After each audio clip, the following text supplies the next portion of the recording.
안녕하세요. 강리치예요. 네, 오늘 낮에 어, 잠깐 영상을 찍고 그리고 다시 찾아왔어요. 말투 하나 바꿨을 뿐인데 이제 4장하고 5장이 남아서 어, 마무리를 하려고 합니다. 저녁인데 정말 가을 바람이 기분 좋게 싸늘해요. 낮에는 많이 더워서 반팔을 입어도 추운 느낌이 전혀 없었거든요. 오히려 더웠어요. 근데 지금은 좀 긴팔이 필요하니까 여러분도 다니실 때 긴팔 하나씩, 가디건 같은 거 하나씩 들고서 외출하셔야지 될 것 같아요. 많이 싸늘해졌어요. 추석도 얼마 안 남았더라고요. 2주 남았더라고요. 네. 자, 여러분, 이제 131페이지 4장, 어떻게 말하면 상대를 바라는 대로 행동할까? 이 부분을 하도록 하겠습니다. 상대를 내가 바라는 대로 하게 되려면 정말 기술이 필요하겠죠. 기술이 필요한데 말투 하나 바꿔서 이 기술이, 먹힌다면 한번 배워볼 만 하겠죠? 자신이 직접 결단한 것처럼 믿게 해보래요. 예를 들면 이제 아이에게 자신의 꿈과 희망을 주입하는 방법으로 미스티피케이션이라고 하는 그 방법이 있대요. 이건 뭐냐면 아이한테 이렇게 얘기를 하는 거예요. 마치 스스로 생각한 것처럼 자기 스스로 결단한 것처럼 믿어버릴 수 있게 이제 만들어버리는 건데, 서영아, 나중에 커서 의사가 될 거지? 서영이는 게임 따위 안 하는 걸? 서영이는 피아노를 매우 좋아하지? 이런 식으로 반복을 한대요. 그러면 아이가 부모님의 생각인지 자기 스스로의 생각인지를 구분을 못 한대요. 그래서 자신의 희망인 것처럼 굳게 믿어서 그 희망이 부모의 희망과 본인의 희망으로 완전히 일치가 해서 아이가 피아노를 정말 좋아하게 되고 나중에 커서 의사가 되고 이런 확률이 커진다고 해요. 네. 근데 이제 부모로서 아이에게 이런저런 기대를 거는 것은 당연한데, 부모가 딱 생각을 하는 거예요. 우리 아이는 변호사가 됐기를 바라는 거죠. 그래서 아이한테 내가 커서 변호사가 된다면 아빠는 기쁠 거야 라는 식으로 말하면 된대요. 근데 요거를 미스티피케이션을 사용해서 아이의 마음을 유도하는 것은 바람직하지 않대요. 왜냐하면 아이한테 내가 커서 변호사가 되면 아빠는 기쁠 거야 라고 얘기는 하지만 아이한테 일부러 아빠가 원하는 거를 강요하다시피 해서 이렇게 유도를 하는 건 좋지 않다는 거죠. 아이가 자기가 원해서 정말 요 방법이 통한다면 상관이 없지만 요렇게 한번 해보래요. 서영이는 책 읽기를 매우 좋아하지? 라고 유도를 해보고 아이가 마지못해 하는 기색이 보이면 요 방법을 그만둬야 한다는 거죠. 제가 생각해도 그래요. 요즘, 그러니까 우리나라, 이제 한국의 부모님들이 너무 자식들한테 본인의 욕심을 많이 주입을 시키는 게 많았어요. 그러니까 저희 세대도 그렇고 저희 요 다음 세대는 아이들한테 그냥 밖에서 신나게 뛰어놀게 하고 있어요 라고 하는 부모들도 많지만 그래서 학원 사업이 굉장히 저물어져 가고 있다고 합니다. 수학하고 영어 학원이. 저도 이제 영어를 가르치는 이제 선생님이긴 한데 많이 학원 사업 하시는 분들이 많이 힘들어지셨다고는 해요. 그리고 제가 아는 동생도 학원을 다 끊고 아이들한테 신나게 놀게 한대요. 그래서 자기가 옷을 잘 사 입고 있다고 이렇게 얘기를 하는데 되게 웃겼어요. 근데 그런 것처럼 아이한테 정말 아이가 하고 싶어 하는 일들을 유도를 해서 이렇게 유도를 해서 아이가 할 수 있는 일을 좀 잘할 수 있는 일들을 이렇게 부모님들이 좀 캐치해서 이렇게 같이 끌어주시는 거는 좋으신 것 같은데 막 강요를 해서 내가 원하는 대로 아이한테 주입을 하는 거는 좀 아니라는 얘기가 나오는 거예요. 네. 자, 그리고 피그말리온 효과가 있대요. 이건 뭐냐면 너무나도 유명한 이야기라서 많은 사람이 이미 알고 있을 수도 있는데 교육 심리학에서는 피그말리온 효과라고 부르는 현상이 있어요. 피그말리온은 그리스 신화에 나오는 왕의 이름으로 그가 어떤 여성의 조각상을 보고 이 얼마나 아름다운 여성인가 라며 마음속으로 끊임없이 생각했더니 그 조각상이 어떻게 변했게요? 사람으로 변했대요. 인간으로 변했대요. 그래서 피그말리온 효과는 이 신화와 연관지어서 이름을 붙인 심리학 용어래요. 와, 대단하죠? 그래서 부모님이나 선생님이 이 아이는 나아질 거야 라고 마음속으로 생각만 해도 정말로 아이의 머리가 좋아진대요. 그리고 거짓말이 아니라 반대로 이 아이는 별 볼 일 없이 어른이 되겠구나 라고 마음속으로 생각하면 어쩐지 아이가 불량해진다는 거죠. 왜 어렸을 때 태몽을 정말 별로 좋지 않은 태몽을 꿨는데 부모님이 그 아이를 훌륭하게 만들기 위해서 너의 꿈은 나라를 구하는 꿈을 꿨어. 예를 들면 너의 꿈은 어마어마했어. 너를 낳을 때 태몽은. 이렇게 하면 정말 그 아이는 내가 정말 그러니까 위대한 사람이 될 거야. 내가 훌륭한 사람이 될 수 있는 꿈을 꿨지. 그러면서 마음속으로 그게 피그말리온 효과처럼 주입이 되는 것 같아요. 계속 그렇게 생각하는 거죠. 정말 아름다운 여성이라고 생각해서 조각상이 사람으로 변할 정도, 인간을 변할 정도면 대단한 거잖아요. 그 믿는 마음이. 너무너무 간절하게. 근데 이게 정말 생각의 힘인 것 같아요. 그래서, 이 아이가 밝게, 자라게 해주세요. 그리고 병에 걸린 사람들이, 나는 병에 걸렸어. 암에 걸렸어. 나 이제 얼마 살지 못해. 이렇게 생각하고 계속 우울해 있고, 그리고 병을 인정하고 힘들어만 한다면, 정말 시한부 인생을 사는 그 기간만큼 살 수 있겠죠. 아니면 더 일찍 생을 마감을 할 수도 있게 되는 거죠. 왜냐하면 병이 악화가 될 정도로 심리적으로 불안하니까. 근데 피그말리온 효과처럼 예를 들면 생각을 하는 거죠. 나는 병이 다 나은 상태를 생각을 하는 거예요. 이것도 어떻게 보면 피그말리온 효과라고 할 수 있잖아요. 정말 병이 낫고 건강해진 상태. 그래서 뭐 등산도 가고, 가족들하고 쇼핑도 하고, 맛있는 것도 먹고, 이런 걸 계속 상상을 하면 병이 좋아진다고 그래요. 그리고 웃는 게 굉장히 좋다고 합니다. 네. 그래서 병도 고치잖아요. 이 피그말리온 효과는 정말 여러분이 꼭 해보셨으면 좋겠어요. 네. 네. 그러니까 이 행동을 이제 하고, 네. 그리고 결론을 강요해서 미리 문을 닫지 말래요. 뭐냐면 누구든지 무조건 이래라. 너 이렇게 해. 너 저거 해. 이렇게 명령을 하면 불쾌해진다는 거죠. 그래서 이거는 아이에게도 마찬가지라는 거예요. 진동이 와가지고. 그래서 아무리 아이라 해도 불합리한 명령만 내리면 부모가 미워 참을 수 없죠. 왜 아빠들이 분노 조절 장애가 있으신 분들이나 엄마들도 약간 불안증이 있으신 엄마들은 아이한테 어떤 그 체계적인 화를 내는 게 아니라 아무 때나 중구난방으로 이렇게 화를 내는 경우가 있어요. 그럼 아이들도 이런 게 명령이라는 생각이 들어서 아이들도 그 부모의 명령에 복종하거나 이렇게 하는 걸 굉장히 불합리하다고 생각을 하겠죠. 네. 너는 유도를 해 라고 하는 것이 아니라 아이한테 정말 하고 싶게끔 하는 거예요. 뭐 예를 들면 해보고 싶은 운동이 뭐야? 그림 그리는 걸 좋아했어? 와, 멋지다. 그러면 노래 부르는 것도 좋아해? 그럼 뭐 노래 부르는 거 좋아하면 아이한테 나중에 가수를 할 수 있게끔 뭐 피아노 학원을 보낼 수 있고 또 뭐 가수 노래 훈련을 받는 그런 학원에 보내줄 수도 있는 거고. 근데 예를 들어서 뭐 운동이 하고 싶은 게 있는데 유도는 어때? 그러면 근처 유도 교실에 한번 가볼까? 견학해볼까? 이렇게 하면 아이가 수긍을 한다는 거죠. 예스 한다는 거예요. 네. 이렇게 해야지 강압적으로 너는 이거 하면 안 돼. 근데 저희 그 시대에도 70년대생 저희 자랐을 때만 해도 부모님들께서 안 돼! 안 돼! 안 돼! 이게 굉장히 강하셨어요. 그러니까 저는 제가 약간 예술적인 감각이 있었는데 저희 부모님은 이제 저희 언니가 미술을 했어요. 그리고 오빠는 공부를 하고 또 남동생도 그냥 공부를 했는데 저는 언니가 미술을 하기 때문에 저는 그냥 무조건 그냥 공부를 했어야 되는데 공부가 관심이 없는 거예요. 재미도 없고. 저는 예술적인 게 굉장히 맞았고 그래서 저는 의상 디자인이나 아니면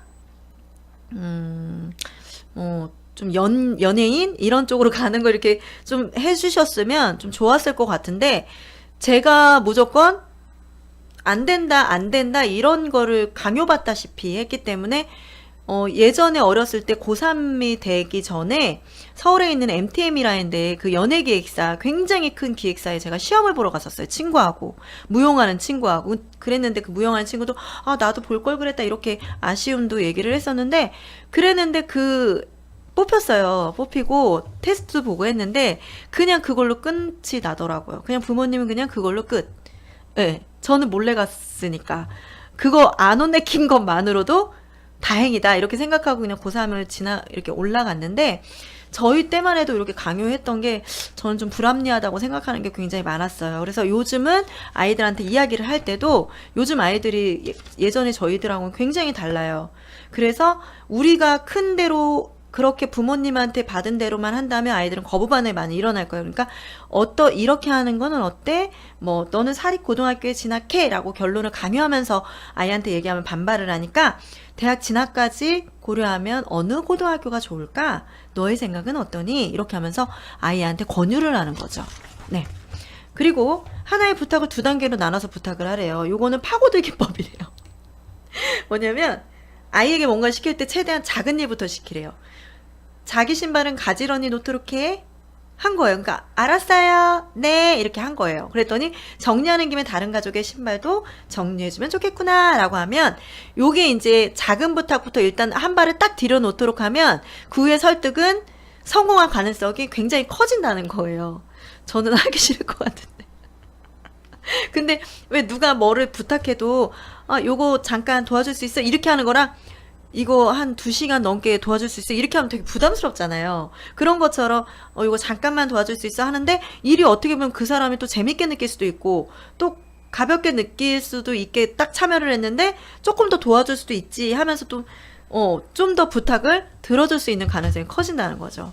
여러분도 작은 거부터 부탁을 해보세요. 그리고 또 이제 예를 들면 이제 아이가 비만해져서 운동을 조금 시키고 싶다고 할 때 5분이면 되니까 걸어보지 않을래? 라고 권유를 해서 그 아이가 5분을 딱 걸었어요. 그러면 빨리 걷게 해보자 하면서 엄마가 또 하는 거예요, 막. 그러면은 아이가 알았어요 이렇게 하면서 또 하겠죠. 예, 이러면서 이제 허락을 받아내는 이런 식으로 한번 유도를 해보시는 것도 좋은 방법인 것 같아요. 그리고 이제 월급은 없지만 열심히 일하라고 한다면, 예를 들면서 이거는 무슨 얘기냐면 상을 주라는 거예요. 열심히 일을 했으면 월급을 주잖아요. 그리고 그에 따른 성과금을 주고, 이러는 게 효과가 훨씬 급증을 한다는 거죠. 그리고 이제 예를 들면 저 같은 경우 예전에 이제 생각을 했을 때 어린이집 보육교사들도 성과급을 있으면 정말 좋겠다. 정말 훌륭한 교사, 노력하는 교사, 그리고 뭐 아이들을 케어하는 부분, 교육하는 부분, 전체적인 부분, 그리고 성과 내는 부분에서 조금 더 보너스식으로 주면 그 보육교사들도 훨씬 좀 퀄리티가 높아질 거라고 저는 생각을 했어요. 왜냐하면 월급은 적고 보육하는 건 굉장히 어렵고 부모님들의 대접은 별로 좋지 않고 하다 보니까 그걸 하고 싶어 하지 않기 때문에 열악한 환경에서 좀 열악한 직업에 속했던 것 같아요. 근데 요즘은 그래도 많이 환경이 좋아져서 개선이 되고는 있는데, 예전에 제가 할 때만 해도 그런 부분에서 굉장히 어려움이 있었던 것 같아요. 근데 뭐 성과급 노력한 만큼 나한테 뭔가 조금 더 포상이 있다거나 아니 뭔가 특혜가 있으면 아마 더 하고 싶은 마음이 생길 거예요. 그렇지 않아요? 아이들도 마찬가지예요. 이번에 만약에 전교 5등 안에 들면, 아니면 반에서 10등 안에 들면 용돈 2배 올려줄 거야. 이렇게 하면 아이가 해보고 싶은 마음이 생기죠. 네, 알겠어요. 저 할 거예요. 예를 들면. 근데 너무 이제 힘든 거라면은 아이가 뭐 거절을 하거나 생각은 안 하겠지만, 아니면은 뭐 컴퓨터를 한 대 사주겠어. 이렇게 딱 제시를 하는 거예요. 그럼 아이가 알겠어요. 이제 해본다고 이렇게 또 긍정의 표현을 하겠죠. 그래서 성과를 내고 싶으면, 긍정의 답을 얻고 싶으면 돈을 아니면은 상을 주는 방법으로 뭐 일한 사람에게는 직장에서 월급을 주는 거지만 또 착한 일을 한다거나 심부름을 잘 한다거나 이러면 그거에 따른 보너스를 챙겨줄 거야. 아니면 그거에 따라서 내가 너에게 뭐를 줄 거야, 해줄 거야, 선물을 줄 거야, 뭐 이런 식으로 하면 좀 더 효과가 있다고 합니다. 네, 그리고 이제 밴드 웨건 효과는 저는 요거는 굉장히 공감을 했는데, 예를 들어서 이건 뭐냐면, 누구랑 어느 학원이 좋은지 알아보기 시작했대. 이러는 거예요. 그러면은 요즘 엄마들, 특히 강남 엄마들은 그 김희선 씨도, 엄마들에게 딸을 당하거나 엄마들에게 치일까봐 자기가 돼지 엄마처럼 학원도 알아보고 교육하는 것도 어떻게 돌아가는지 알아보게 되고 그러면서 김희선 씨가 가운데 딱 있고 다른 엄마들이 김희선 씨를 통해서 알게 되는 돼지 엄마 역할을 하고 있다는 거예요. 저는 그랬을 때, 야, 저렇게, 부족함이 없는 사람들이 왜 저렇게 힘들게, 그리고 왜 저렇게 과하게, 과도하게, 이렇게 살까? 이렇게 생각이 드는 거예요. 물론 뭐 저희 일반 사람들하고는 다르겠지만, 너무 비싼 돈을 들여서 교육을 시키는 것도 없지 않아 있더라고요. 네. 근데 이제 일반 이런 서민들도 어떤 엄마들이 이제 학군이 좋은 데나 아니면 그런 좀 엄마들 치맛바람이 좀 센 데는 누가 어느 학원 알아봤다 하면 그게 솔깃해가지고 나도 빨리 가서 알아봐야지 이런 다급함을 느낀대요. 네, 정말로. 그래서 요게 이제 밴드 웨건 효과라는 거죠. 누가 했어. 그럼 나도 해야지. 그리고 절반이 넘는 사람들이 결정했다는 건 당신도 슬슬 결정해야 되지 않아? 예를 들어서 어떤 상품이 딱 있어요. 근데 주부들은 뭐를 좋아해요? 쿠킹 도구 같은 거 좋아하죠. 그쵸? 근데 그거를 사실 쿠킹 도구가 좋은 거는 평생을 쓰지만 가격이 싸지를 않잖아요. 일반 사람들이 다 살 수 있는 정도의 수준이 아니기 때문에 한 번 사면 평생을 쓰니까 너무 좋아. 근데 굉장히 망설여지는 사람도 분명히 있을 거예요. 근데 누구 엄마도 샀어. 그러면은 서영이 엄마만 사면 돼. 이렇게 딱 얘기를 해버려요. 그러면 굉장히 고민을 하게 되겠죠. 아, 나도 사야 되나? 다들 그거 쓰고서 하는데 다들 요리하는 게 쉬우니까 그리고 그걸로 먹으면 또 건강에도 좋아진다는데 나도 사야 되지 않을까? 이런 생각을 좀 하게 되는 거예요. 이게 밴드 웨건 효과라는 거예요. 우리나라 되게 심각해요. 그죠? 그리고 이제 백화점 예를 들어서 세일 기간에 다른 고객들이 상품을 막 바구니에 담는 거예요. 세일을 하니까. 무조건 박리담회가 엄청나게 그걸 좋아하시는 분들이 있고, 그리고 이런 데를 가는 일반 정상가 매장보다는 아울렛 매장이 잘 되는 것도 시중에 파는 거, 요즘 정상가로는 너무 아깝잖아요. 옷 같은 것도 그렇고. 그쵸? 브랜드 옷 같은 거 되게 아깝잖아요. 그러면은 좀 1년 지나고 이런데 아울렛에 가면 새 상품인데 좋은 상품들이 너무나 많으니까 막 바구니에다 넣는 것도 더 많아지고 안 살 것도 사게 되고 이렇게 되잖아요. 이것도 밴드 웨건 효과래요. 네. 그래서 뭐 상품을 살 때나 아니면 학원 같은 거 교육할 때 이런 것도 다 밴드 웨건 효과가 작용을 한다고 합니다. 네. 요것도 효과가 있겠죠. 예를 들면은 내가 요 상품을 이제 마케팅을 이제 써야 돼. 요거를 갖다가 상품을 어떻게 해서 요 사람들한테 팔아볼까 딱 하면은 요때 뭐 금천동에 사는 사람도 아니 강남에 사는 사람들 대부분의 주부들이 거의 99.9%가 사용하고 있는 제품입니다. 예를 들면 또 강남 아줌마들 하면 또 엄청나게 또 사람들이 그 사람들 말에 힘을 그래? 그런 데 사는 사람들도 샀는데 나도 좋은 거니까 써봐야 되나? 이런 생각이 분명 드는 게 있단 말이에요, 여자들은. 저도 뭐 상품 팔 때, 서울에 있는 강남 지역에 사시는 고객님들이 굉장히 호응하시는 제품이에요 라고 하면 굉장히 조금 신뢰를 갖는 손님들이 되게 많아요. 저도 좀 그 효과를, 그리고 저는 실제적으로 그렇기 때문에 그렇게 말씀을 드리는 거예요. 네, 없는 얘기는 안 하니까. 네. 그렇게 한번 밴드 웨건 효과는 어디서나 좀 되게 효과가 좋을 것 같아요. 네. 그리고 뭐 어중간한 숫자가 의욕을 불러일으킨다는 거죠. 예를 들면 7시까지 놀다 와 했는데 7시가 딱 됐는데 좀 더 놀다 가지 이렇게 하는데 6시 55분까지 들어와 이렇게 하면 6시 55분을 계속 본다는 거예요. 그래서 6시 55분까지 들어온다는 거예요. 참 희한하죠. 예를 들면 저도 상품에 4만 원인 거랑 39,500원이랑 달라요. 4만 원이라고 하면 왠지 비싼 느낌이 있는데 39,500원은 저희가 사실은 공구가로 좀 싸게 내는 게 많아요. 그래서 4만 원 훨씬 후반대 제품을, 정상가 제품 아니면 5만 원대 제품을 여러 사람에게 박리담회로 마케팅 전략을 그렇게 쓰기 때문에 박리담회로 내는 경우가 많아요. 그랬을 때 41,000원 이렇게 하지 않고 39,500원. 왜냐하면 훨씬 비싼 거기 때문에 39,000원 보다는 39,500원으로 많이 올려놔요. 아니면 39,000원 이렇게. 근데 39,900원, 19,900원 훨씬 효과가 좋아요. 네, 그래서 요런 것도 설득을 하기에 좋다는 거죠. 그리고 나쁜 싹은 빨리 잘라내는 게 원칙이래요. 예를 들면 미국에서는 학교 교육이 황폐해져서 붕괴 직전까지 간 적이 있대요. 그 이유가 뭐냐면 아이에게도 인권이 있으니까 너무 엄하게 다루는 것은 좋지 않다는 생각에 좀 잘 아이가 한 번 정도 나쁜 짓을 하면 잘 탈러서 뭐 뉘우칠 것이라고 생각을 해서 부모와 선생님이 아내한테 도를 취했대요. 그러다가 1997년 당시 클린턴 대통령이 제로 톨레랑스 원칙을 교육에 도입했대요. 이 제로 톨레랑스란 무관용이라는 의미래요.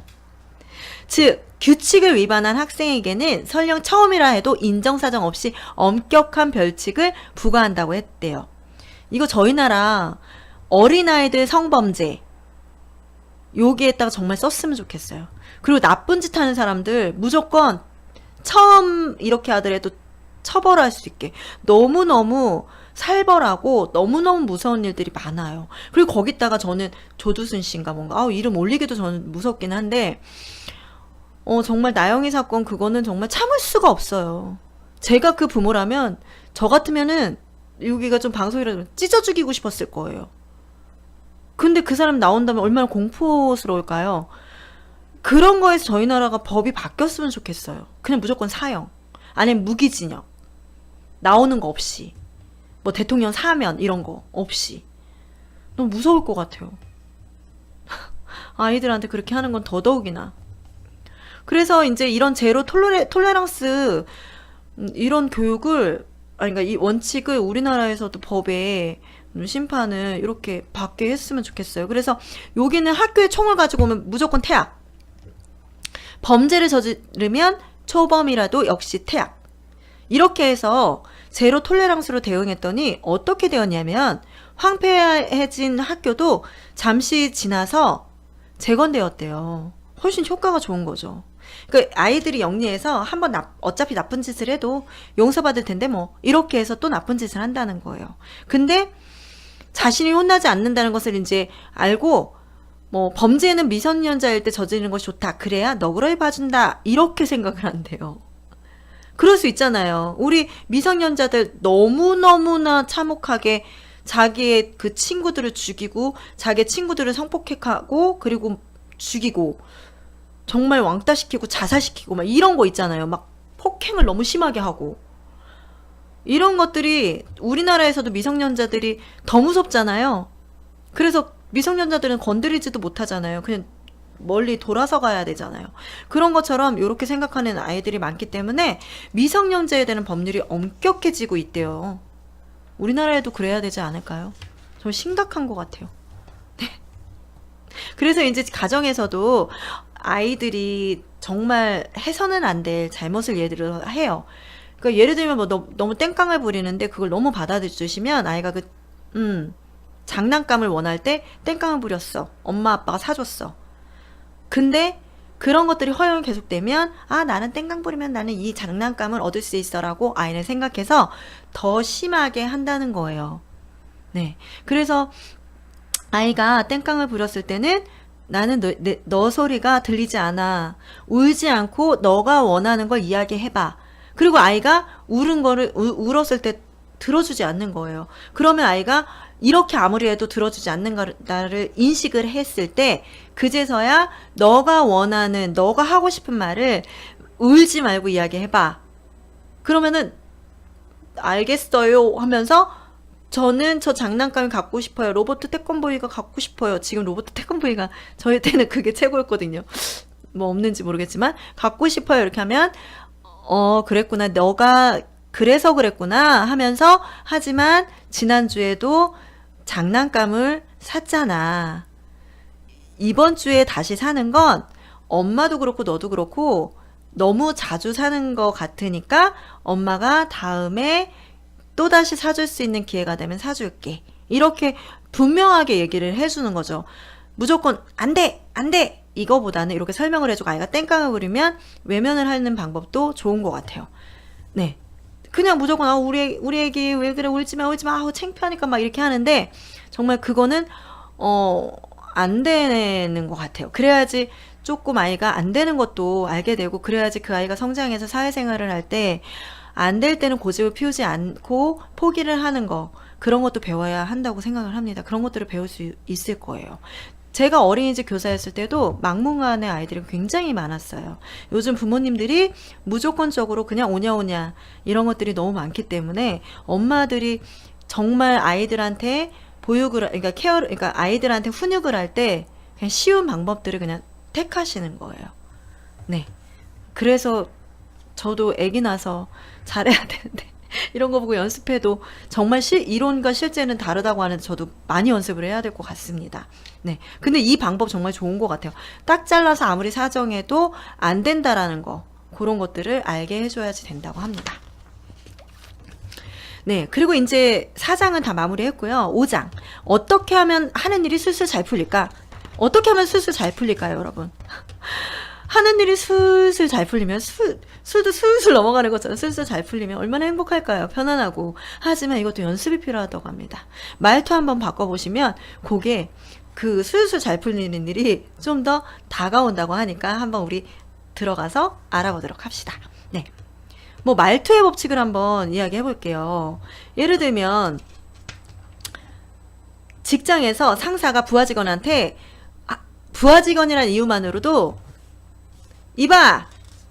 그 일을 제대로 해놔! 이렇게 하는 거예요. 무시하듯이. 그냥 봐도 무시하는 것 같잖아요. 그럼 누가 기분 좋아요?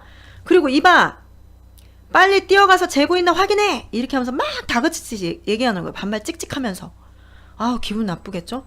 그러니까 자신이 위라고 생각하는 그런 자의식이 있으면 자기도 모르게 이런 난폭한 말을 사용한대요. 저는 말 난폭하게 사용하는 사람들이 정말 안 좋아요. 저는 좀 약간 인정하는 말, 그러니까 부하 직원들을 다루더라도 저는 예전에 이제 오른팔로 만들기 위해서 그 친구의 장점을 뭔가 이렇게 지켜봤어요. 그랬더니 저는 정말 꼼꼼하게 막 이렇게 다 챙기면서 하나부터 열까지를 다 확인을 해야 되는데 대신에 시간이 조금 걸리더라고요. 느린 건 아닌데 근데 막 워드 프로세서도 막 치고 행동도 막 빠르고 금방 막 하고 그러니까 제가 없는 장점이 있더라고요. 그래서 그 친구한테 그 부분에 대해서 정말 선생님은 제가 이제 어린이집 다닐 때 원감 선생님이었거든요. 근데 선생님은 정말 내가 없는 그런 장점들이 너무 많고 내가 선생님 덕분에 이 전체적인 일을 할 수 있어 너무 고맙다고. 선생님은 그 부분에서 너무 훌륭하게 하다고 이러면서 되게 굉장히 많이 부추겨주고 그랬더니 어떤 일이 있냐면 제가 얘기하는 거를 굉장히 잘 들어요. 따라주고. 근데 여기서 이렇게 얘기한다면 저도 너무 기분 나쁜 거죠. 네, 저도 안 하고 싶을 것 같아요. 진짜 너무 신경질 나요. 일할 때 화가 나서 하기 싫어요. 근데 이왕이면 일을 시킬 거면 이봐 저기 뭐 부하 직원한테 여기 빨리 가서 재고 좀 확인해 줄래? 부탁해. 이렇게 하면서 부탁한다고 하면 좋잖아요. 요즘은 시대가 너무 많이 바뀌어서 이렇게 강압적으로 한다면 과연 그 마음을 움직일 수 있을까요? 그냥 안 좋은 욕하면서 정말 어거지로 그럼 성과가 나지 않겠죠. 굉장히 어렵게 나겠죠. 이러면서 정중한 말을 사용하면 지적이고 일을 잘하는 인상을 주지만 상스러운 말을 사용하면 나쁜 인상을 준대요. 당연하죠. 이거는 일뿐만이 아니라 뭐 예를 들어서 여성과 식사할 때 허세를 부르냐고 거기 웨이터나 웨이트리스에게 난폭하게 말을 하는 거예요. 이봐 우리 음식 주문할게. 이리 와봐. 음식 주문 왜 아직 안 받아? 왜 음식 안 갖고 나와? 막 이렇게 하면 너무 기분 나빠요. 앞에 앉아 있는 사람도. 근데 뭐 예를 들어 정중하게 물 좀 주시겠어요? 여기 주문 좀 받아주시겠어요? 이렇게 하면 호감도가 완전 급증해요. 정말 그렇지 않아요? 특히 남자분들은 이렇게 말솜씨, 말씨가 예쁘신 분들이 너무 호감이 가요. 너무 근사해 보이고. 그리고 이제 먼저 인사를 하래요. 이것도 능력이래요. 왜냐하면 어딜 가나 자신이 앞장서 안녕하세요. 네, 또 오세요. 예를 들면. 그리고 저번에 만나 뵀는데 저 기억하시겠어요? 안녕하셨어요? 이러면서 인사를 하는 거예요. 그러면 상대방이 기분 나쁜 게 아니라 정말 예의가 바른 친구구나. 그리고 어른들은 특히 저 같은 경우는 어딜 가나 무조건 기본 인사예요. 인사를 하면 정말 기본적으로 예의 바른 사람이라고 인식도 시켜주면서 좋은 호감을 느끼게 해드리고, 그리고 어떤 순간에도 할도리를 한다고 생각을 하는 거예요. 들어갈 때 인사하고 나올 때 얼굴 쳐다보고 꼭 인사해요. 얼굴을 쳐다보고 인사를 하는 게 저는 그게 존중감이 느껴지더라고요. 그래서 상대가 저한테도 그렇게 인사해주는 게 좋고, 저도 안녕히 계세요. 잘 먹었습니다. 예, 또 올게요. 이렇게 하면서. 그리고 거기 이제 식당을 가든 아니면 어느 장소를 가든 감사합니다.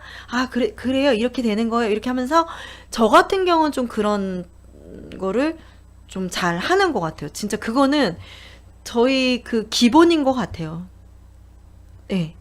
그래서 기본적으로 인사는 정말 좋은 호감을 불러일으키는 것 같아요. 그래서 일이 술술술 잘 풀려요. 그리고 제가 이제 폰으로, 카카오스토리에서 폰으로 이제 저도 이제 의류 사업을 하니까 이렇게 문자로 주문이 들어오고 해요. 그러면은 어떤 고객님들이 존댓말로 안녕하세요 사장님, 안녕하세요 뭐 파우더 진장님 뭐 이렇게 얘기를 해요. 그러면은 기분이 되게 좋아요.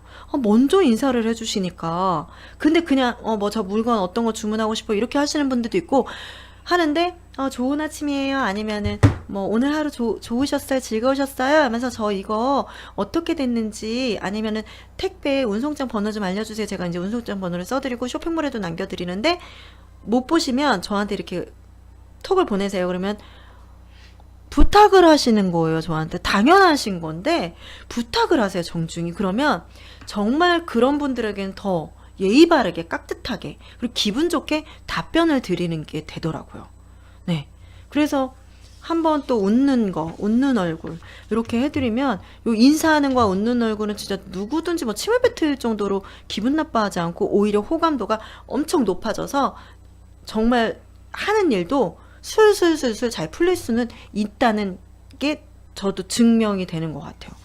기분 좋잖아요. 좋은 아침입니다. 안녕하세요. 반가워. 또 제가 이제 요번에 동네에서 친구를 하나 만났는데, 카페에서 커피도 이제 만들고 이렇게 맛있는 음식 같은 것도 이제 만들고 브런치도 만들어주는 친구인데 저랑 동갑이에요. 그래서 친구 하자 그래서 친구를 했는데 제가 가면 안녕 서영아 하면서 이렇게 인사를 해줘요.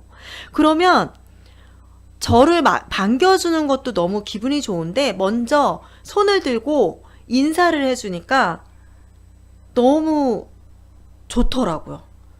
그러니까 저도 제가 정도 더 쉽게 가고 정말 더 찾게 되고 이러는 것 같아요. 그러면 어떻게 보면 그 친구가 저는 그 친구랑 같이 있는 게 좋으면 그 친구가 뭔가를 뭐 제시를 하거나 제안을 했을 때 예를 들면 같이 점심이나 먹으러 갈까? 예를 들면 이렇게 했을 때 바빠도 그럴까? 잠깐 갔다 올까? 이렇게 시간을 낼 수가 있는 거죠.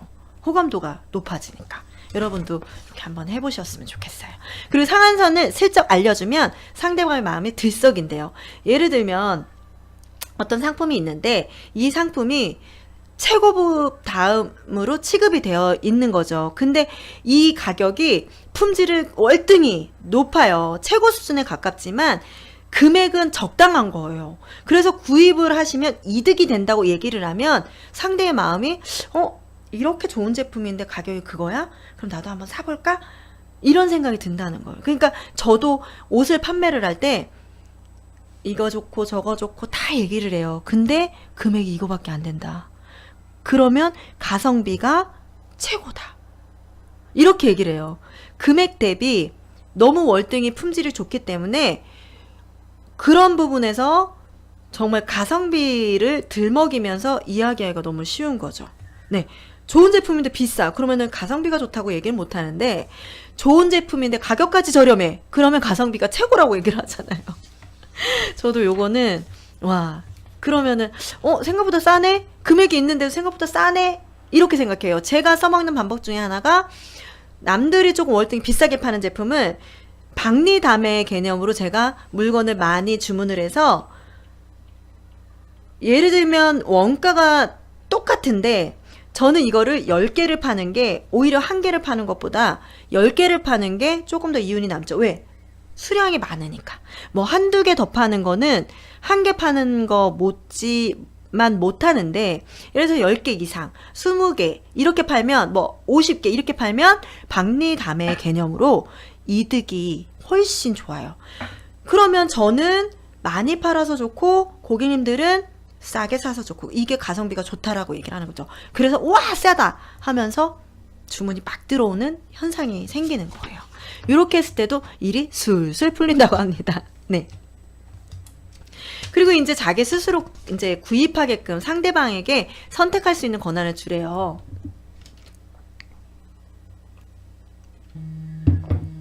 예를 들면 이 상품과 이 상품이 모두 잘 어울리십니다. 이 일과 이 일을 부탁하고 싶은데 어떤 일을 하겠나 이렇게 하면서 선택을 하게끔 하래요. 그러니까 자기 스스로 물건도 예를 들어서 이게 있어요.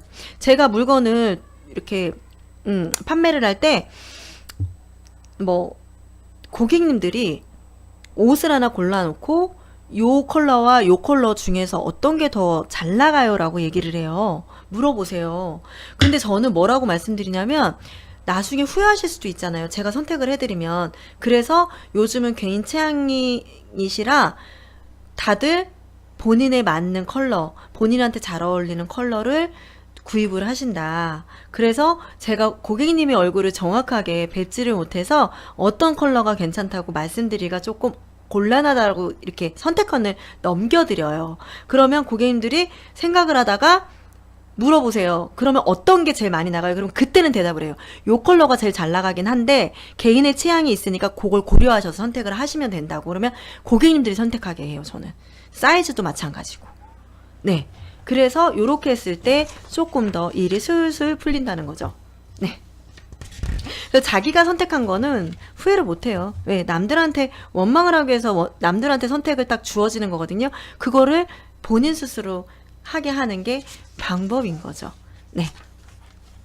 이렇게 해서 제가 거의 다 이제 마무리를 했는데 요거 하나 괜찮을 것 같아요. 파워 포즈 하는 거 뭐냐면 내까지 것한테 내가 질 것 같냐 이렇게 하는 식으로 아직 멀어서 넌 그렇게 쉽게 질 수 없어 하면 주먹을 불끈 쥐는 게 좋대요. 네. 그래서 하늘을 향해서 딱 올리는 거 이런 포즈가 좋고 요렇게 해서 요런 좀 약한 포즈는 일의 성과를 내는 거에 있어서 부족하다고 합니다. 일의 성과를 잘 내려면 하늘을 높여서 이렇게 손을 두 팔을 양쪽으로 위로 크게 벌리는 게 좋대요. 그리고 주먹 쥐고 가위보다는 주먹을 쥐는 게 좋대요. 이랬을 때 상승 효과가 나타난다고 합니다. 네. 자, 그리고 따뜻한 음료는 마음을 여는 마법의 효과가 있는데 어떤 실험을 했대요. 미국에서 콜로라도 대학교에 로렌스 윌리엄스가 인물평가 실험을 했대요. 그래서 어느 한 건물에 사람들을 이제 실험자들을 참가자들을 모이게 한 거예요. 그래서 여성 조수가 한 손에는 아이스 커피를 들고 한 손에는 뜨거운 커피를 든 거죠. 그래서 실험은 4층에서 합니다 라고 해서 참가자들을 엘리베이터로 데리고 간 거예요. 그래서 먼저 당신의 이름은 서류에 기입하고 싶으니까 잠깐만 들어주시겠어요? 라고 한 거예요. 그랬는데 어떤 결과가 일어났냐면 커피를 손에 들고 있는 시간이 기껏해야 수십 초에 불과했는데 A씨라는 가공인물의 성격을 판단을 할 때 뜨거운 커피를 든 사람은 아이스 커피를 든 사람에 비해서 A씨를 매우 호의적으로 판단했대요. 뜨거운 커피를 든 사람이 요것 좀 들어주시겠어요? 라고 부탁한 A씨를 호의적으로 생각했대요. 그래서 따뜻한 음료를 대접을 하면 성과가 있다고 합니다. 예를 들면 뭐 보험을 계약을 해야 되는데 보험 계약을 하기 위해서 왔어요. 그러면 뜨거운 차를 대접을 하라고 합니다. 그리고 여름에 덥다고 했을 때 아이스 커피를 세게 틀어놓은 에어컨에 아이스 커피를 딱 대접을 하면 감정이 추워지기 때문에 성과가 덜 나지만 우선은 차가운 시원한 물을 한 잔 대접을 하고 그 다음에 따뜻한 차를 대접을 하면 성과가 좋다고 합니다. 여러분도 그렇게 한번 활용을 해보세요. 그래서 우리 잘 살아야 되잖아요. 말투 하나 바꿔서. 네, 그래서 느긋하게 기다릴 줄 아는 사람이 최후의 승자라고 하는데, 설득을 해도 소용이 없는 사람은 설득을 그만두는 것이 방법이래요. 그러다가 간단히 포기해 버릴 필요는 없지만 자신이 할 수 있는 최대한 노력을 하고 나면 나머지는 상대방의 마음에 맡기는 수밖에 없대요. 그래서 안 되는 일은 아무리 해도 안 된다고 생각하면 상대방의 마음을 다 바꾸지 않아도 그다지 화가 나지 않죠. 그쵸? 기대하지 말고 느긋하게 상대방이 변화하기를 기다리래요. 설득을 그만두는 것도 방법이라는 거. 그리고 이제 일상 속 심리 법칙에 숨겨진 말투의 심리학을 지금까지 읽어봤는데, 말투 하나로 상대방의 마음을 움직일 수 있다고 방법도 소개를 해놨고요. 그 다음에 칭찬은 고래도 춤추게 한다는 말이 있듯이 상대방을 칭찬하면 부탁을 선뜻 들어주거나 자진해서 행동을 해줄 수 있지 않을까라는 기술에 대해서 많이 서술을 했습니다. 네, 그리고 말투는 어디에 가장 큰 역할을 하냐면 인간관계에 큰 역할을 합니다. 맞잖아요. 전화 걸었을 때도 서영 안녕 이렇게 하는 친구랑 그래 이렇게 하는 사람이랑 누구한테 전화하고 싶어요? 나를 반겨주는 사람한테 전화하고 싶겠죠? 그러니까 내가 먼저 해야죠. 그리고 긍정적으로 말하면 상대방도 긍정적으로 말을 하고, 자신이 부정적으로 말하면 상대방도 부정적으로 말하는 현상이 있대요. 네. 그래서 주위에 성공한 사람들을 봐도 있듯이 긍정적인 사고, 그리고 늘 긍정적으로 말하는 연습을 한번 해보세요. 그러면 좋은 인간관계를 유지하고 일과 인생에서 성공을 거두고 아주 신나죠? 네, 그렇다고 합니다. 역지사지라는 말이 있듯이 입장을 바꿔서 생각해 보라는 뜻도 있고요. 상대방의 마음을 먼저 헤아려 줄 수 있는 습관을 기르는 것이 중요하니까 자신의 말투가 긍정적인지 부정적인지 한번 판단을 한번 해보셨으면 좋겠어요. 네. 근데 이런 경우가 가장 어려운 것 같지 않아요? 내가 아무리 해. 근데 상대는 안 바뀌어. 너무 지치죠. 상대방도 조금만 변화 좀 해주세요. 그러면 네. 내가 먼저 바뀌려고 하는 상대가 너무 안 바뀌면 너무 지치고 힘드니까 서로가 역지사지의 마음으로 이 친구가 이렇게 바뀌네? 그럼 나도 이렇게 바꿔볼까? 하면서 해야지만 좋은 결과가 일어날 것 같아요. 네. 자, 이렇게 해서 말투 하나 바꿨을 뿐인데 읽어봤는데요. 그냥 가볍게 터치하기가 좋고, 제 영상이 거의 다 다뤄드린 것 같아요. 거의 다. 제가 이 책을 굳이 안 사셔도 될 것 같아요. 저는 이 책을 사라고 권해드리고 싶지는 않은데, 왜냐하면 사서 직접 가볍게 읽으시기는 괜찮긴 한데 제 영상만 가지고도 충분히 요 내용을 훑었기 때문에 굳이 안 사셔도 될 것 같아요. 이 책은. 왜냐하면 다른 책은 소장을 해서 내가 또 한 번 읽고 하는 걸 권장을 하거든요. 사시고 싶으신 분들은 요거 사시는 것도 나쁘진 않아요. 네. 그래서 그렇게 조금 가볍게 터치할 수 있는 내용의 책을 읽어봤습니다. 여러분, 오늘 주말인데 즐거운 주말 보내시고, 저는 그 강남민이 그렇게 재밌더라고요. 좀 이따 그거 강남민 봐야겠어요. 네, 주말 행복하게 보내시고 편안한 잠자리 되시길 바라겠습니다. 네, 좋으셨으면 좋아요, 구독 버튼 꾹 눌러주세요. 감사합니다. 안녕히 계세요. 다음에도 또 재밌는 내용 가지고 또 찾아뵐게요. 안녕히 계세요.